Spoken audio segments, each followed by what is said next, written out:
This is video 3 in my tutorial series for hot dogs, horseshoes, and hand grenades.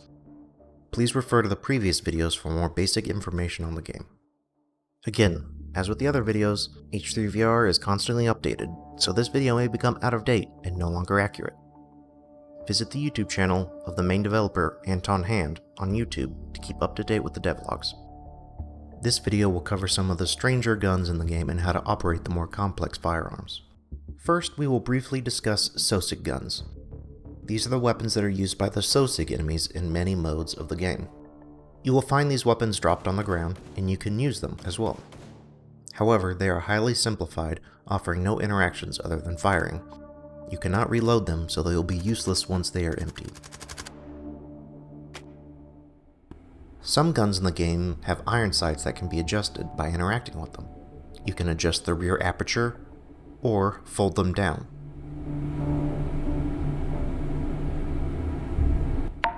The Degle is an April Fool's weapon made of cardboard and features an interesting sound set. The basic cardboard round, normal, won't do much at all. But there are some fun variants like the Blue Tick Mega Round that is a high-powered multi-projectile, along with strangely named standard variants like the armor-piercing Pointy Owl and the Flashy Tracers. Derringers are like break-action pistols. Press left on the trackpad to open the chamber to load it. Left to close it again.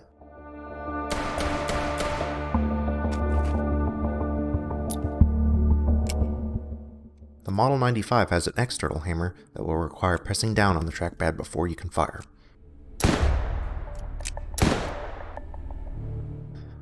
The Mk22 Hushpuppy is a pistol that was specially made to be as silent as possible. More than just having a suppressor, this gun has a different kind of slide lock. Press on the left side of the trackpad and slide down to lock the slide.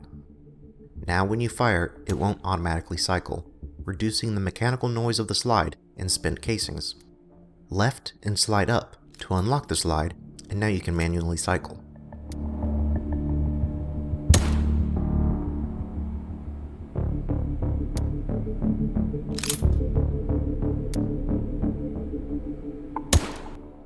The Compound pistol is, well, the pistol from the game Compound, remodeled and textured to work in H3VR. It is a machine pistol that fires a slow-moving projectile. It has a heat system that will need to vent if overloaded.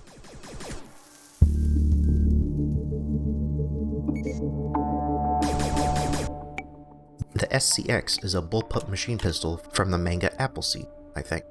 The angled magazine is loaded in the back here.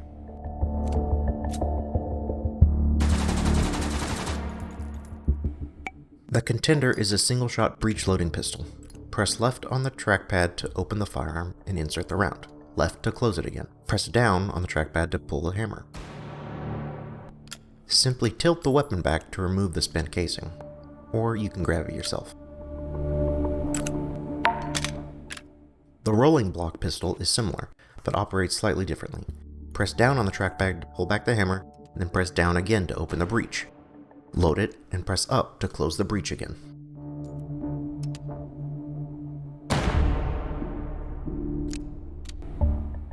The Volcanic repeater is a lever action pistol.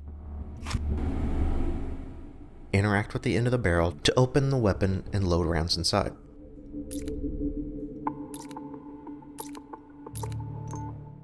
Close it up again. Grab the front of the pistol to cycle the weapon like other lever actions.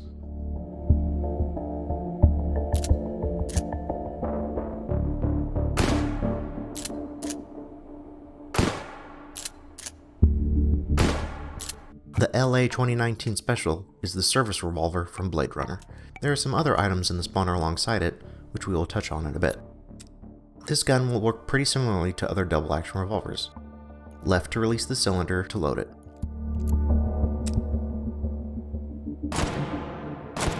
There are a few fictional rounds that can be loaded, like frag rounds,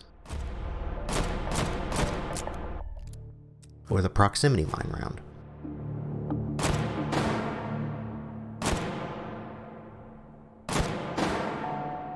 Now, what makes this gun special, there is a battery that can be inserted. You will hear it charge, and if you don't, press down on the trackpad to cycle on and off weapon charging. The light on the back will turn green. Now the weapon is charged, and the next shot will be an extra powerful railgun shot.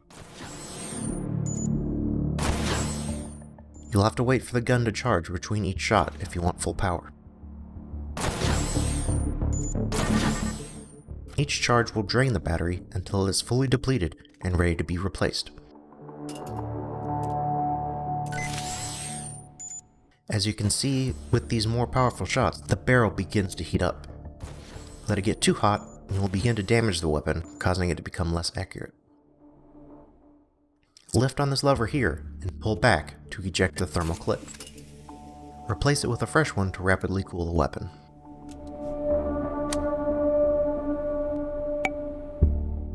The Flintlock is a muzzle-loaded weapon and basically the most complex item in the game. There are a lot of steps to fire this weapon, and there are a lot of points of failure. First, we will go over the different parts of the weapon. Press right on the trackpad to put it in half cock.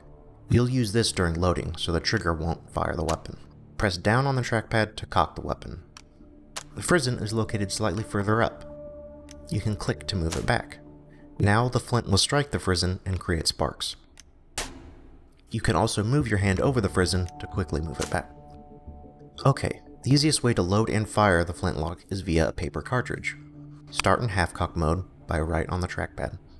Bite off the tip of the cartridge by moving it towards your face.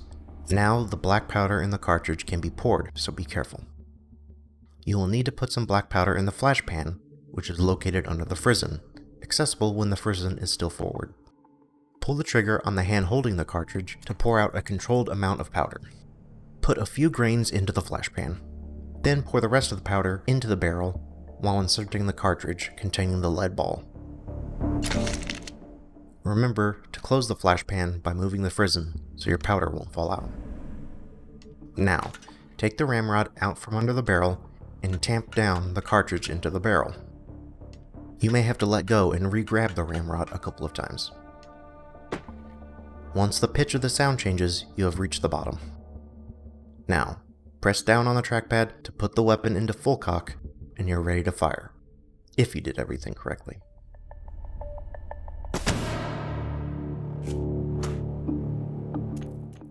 The more powder in the flash pan, the longer the burn before the weapon fully fires after pulling the trigger. The flash pan can take up to 5 taps worth of powder.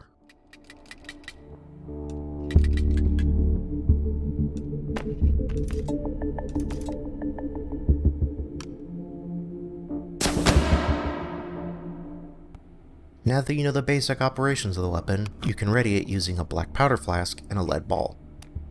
Click on the end to open the flask, which can infinitely pour and be harnessed in a pocket. Like the cartridge, pull the trigger to carefully pour out a few grains. Now you'll have to pour in an amount of black powder into the barrel. How much? Well, I guess you'll have to learn. Different amounts will affect the speed of the projectile. Close the flash pan and insert the lead ball. Tamp it down.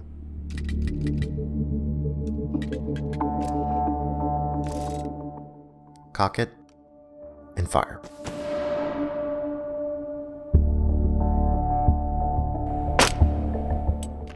As you can imagine, there are a lot of ways to mess up this process.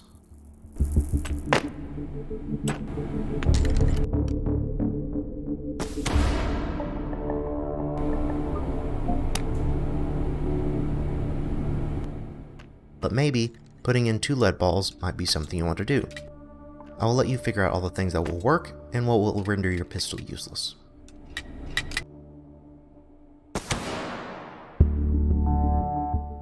Additionally, the ramrod can be pocketed and spawn locked. This might be useful if you intend on firing them.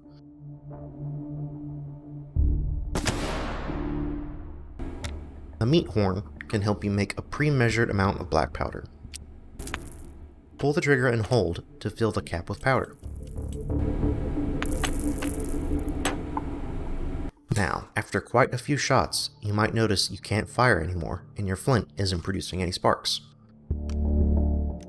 The flint is now worn and needs to be replaced. interact with the screw above the flint to open it, and replace the old with the new one.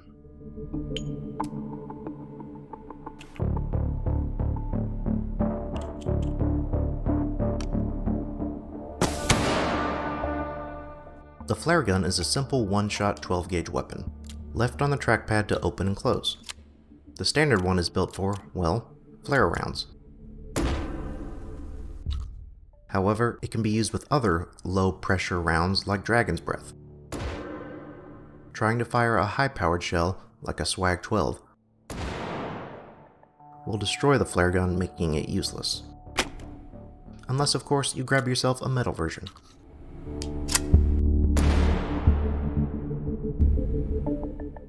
The KSG is a pump shotgun with 2 tube magazines. You load the shells through the open port in the back bottom of the weapon. There is a lever that you will need to interact with to switch the tubes to load and feed the weapon from. The middle position will cause the weapon to feed from neither magazine.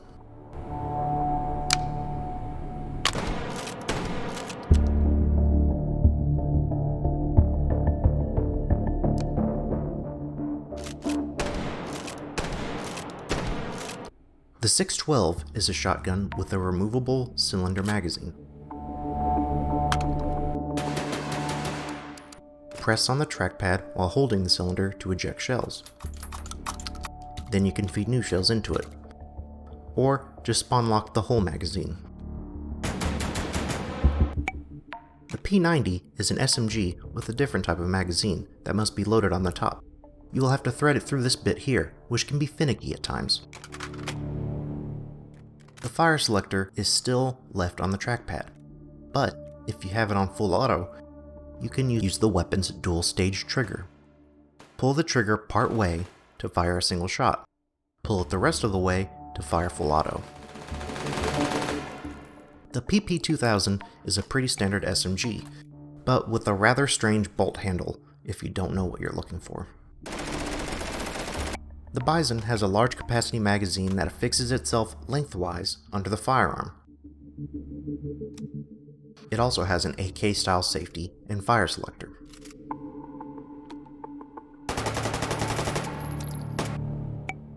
The AUG carbine rifles have a 2-stage trigger similar to the one on the P90.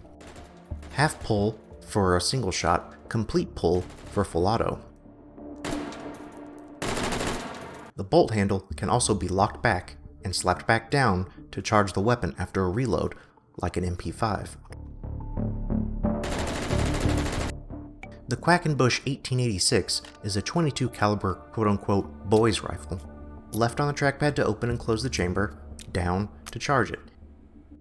It is all a little too small to be interacted with by your other hand.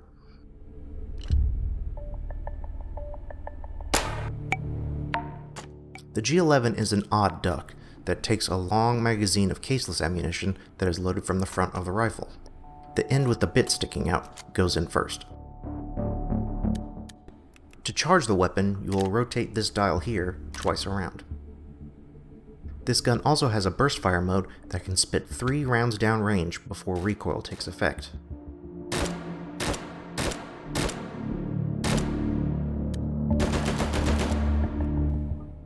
There is also a tactical version with rails, if you want to attach things. The L85 is a bullpup rifle with a rather strange bolt handle.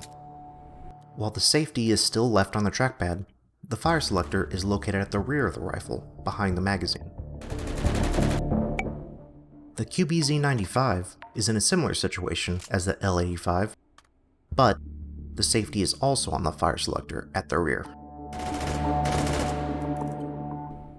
The Malyuk is another bullpup rifle with a strangely placed fire selector. The AK style selector is located on the right side of the weapon, near the back. The M1 Garand features an in-block clip, meaning that you will feed the entire clip into the firearm, and the clip will be ejected once all rounds have been fired. You can still manually eject rounds if you like. The Garand, like some other rifles of this era, have some bespoke fixtures that you can attach. Simply move them into place and they will snap into position. Remove them like any other attachment by holding down on the trackpad. The M2 Carbine has a fire selector that you might not see if you don't know what to look for. It is this little round switch on the left side near the bolt. Forward is auto, back is single. The M1 version of this carbine does not have this switch. The Scout may be a familiar looking rifle to those that have played Counter-Strike. This bolt-action rifle has a pair of flip-up irons you can use if you don't have a sight. Additionally, it comes with an integrated bipod, which you might not have noticed. Click at the absolute front of the 4 to engage. The rolling block is a breech loading rifle with the same interactions as the pistol variant. Down on the trackpad once to ready the hammer, twice to open the breech, and then up again to close it. The Martini-Henry is a single-shot lever-action rifle. The lever must be pulled forward to open the gate to load the weapon. It is easier to hold the weapon from the 4 while doing this. The Whizzbanger is a firearm that takes 50 BMG rounds. It comes with a tactical hammer to strike the firing pin. But there are lots of other ways to fire this weapon.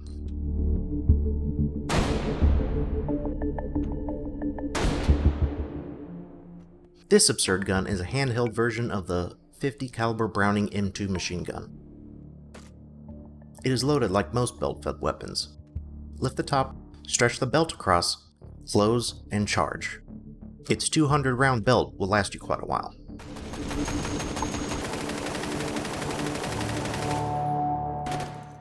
While speaking of belt-fed guns, when you fire a weapon until it is nearly empty and the belt ends, you can remove the box and keep the remaining belt inside, or remove the remaining rounds on their own, though you can't put them back.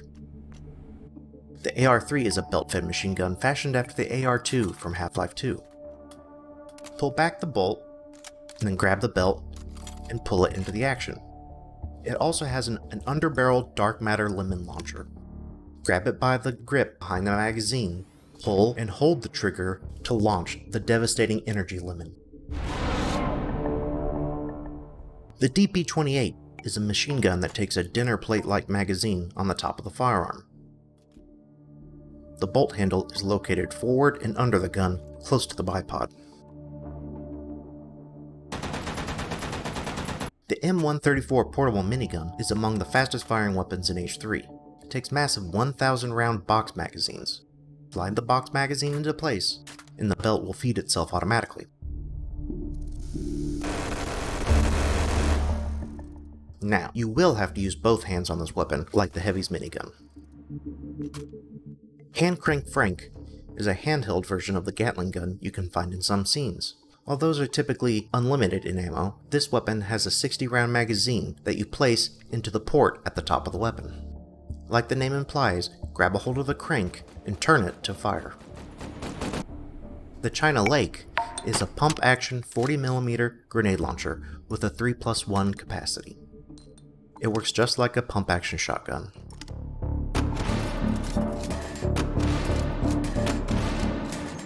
The Sturm Pistole is a handheld grenade launcher. Load the grenades into the front, press down on the trackpad to ready the hammer, and fire. The potato cannon is just that. It'll spawn with a cap, and you'll need a potato and a can of hairspray. Pulling the trigger will light the barbecue lighter inside of the PVC housing.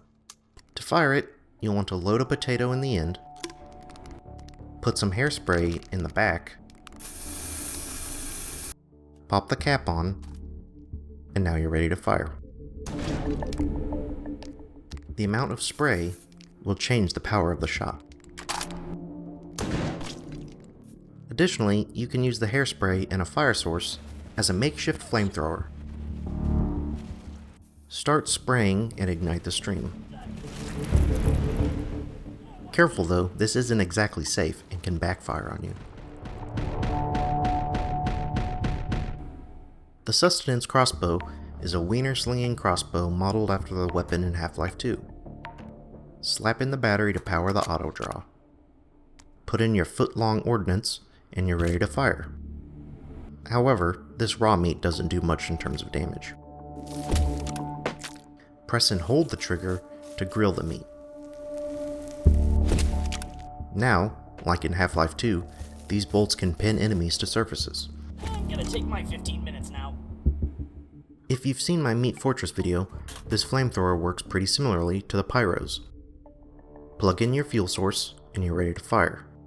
The lever on the top will adjust the flow, forward for a long narrow stream, and backwards for a short wide stream.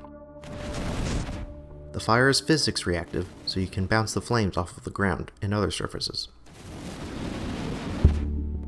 While the Kolibri might be one of the smaller automatic firearms in the world, this oversized version is among the largest handheld weapons in H3VR.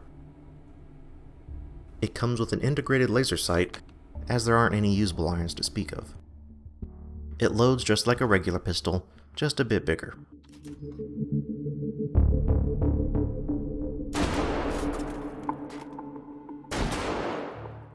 It comes with a bunch of different ammo variants. The default fragmentation round, the heat round with massive splash damage,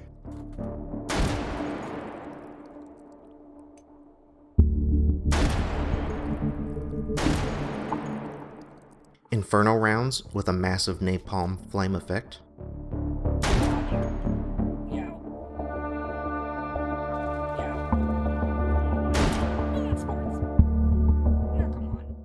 the Mega Buck, which is a shotgun blast of high-powered rounds,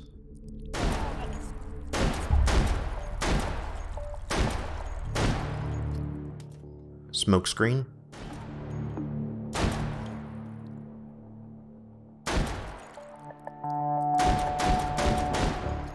and the Tri-Flash, a cluster of concussive flash effects.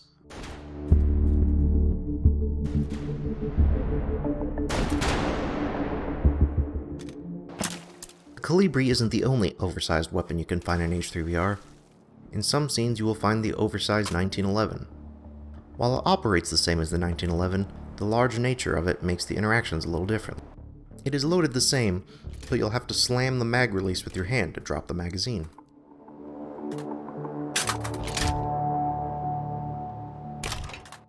The magazines will fit in your shoulder pockets. To operate the slide, you will need to grab it by the provided grip.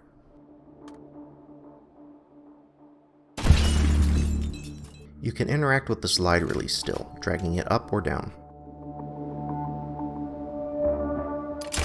It has a bipod, so you can set it up for dialing in your mortar shots, or to more easily deal with the slide and its lock. You can still load a round directly into the chamber like on regular firearms. More than that, it has a large exposed firing pin, meaning you can trigger this to fire without touching it at all. Besides the standard mortar shells, you can fire some MIRV rounds with a multi-explosive payload,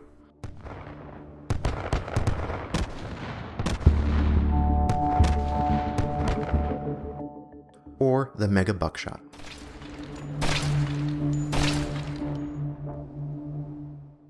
The Stinger missile launcher is a fairly complex weapon to fire, certainly more complex than the other launchers in the game.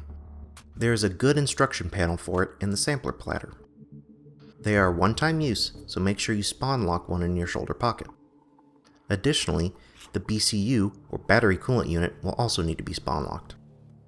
The BCU, once inserted, will power the targeting system on the launcher for 45 seconds, so be sure you're ready to aim and fire once you insert it.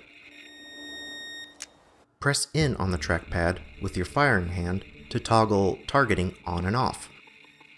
Grab the weapon by the fore before you ready your aim. Manually aim and hold on a target, whether a snowflake in the snow globe or stakes in the sampler platter, until the tracking noise clears. Then, now that you have a target lock, press and hold in on the trackpad with your hand holding the fore. This will allow you to adjust the final launch angle before firing. This is because the missile will travel 10 to 15 meters before its rockets engage. It may take a little while to get this sequence correct. Insert the BCU, grab the fore, trackpad on the firing hand to toggle targeting, hold on a target until clear, press in the trackpad on the 4, adjust the angle, and fire.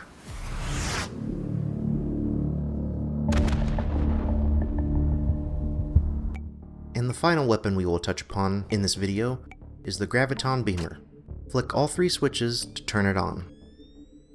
With this lever pushed forward, firing the weapon will do a physics push.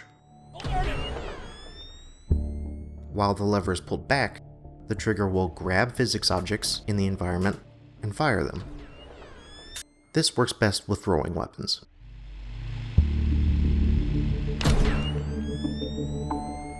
That is all I have for this video. I'm looking to do an in-depth video on the return of the Rotwieners, and one going over all the different scenes in the games, so look out for those. Thanks for watching.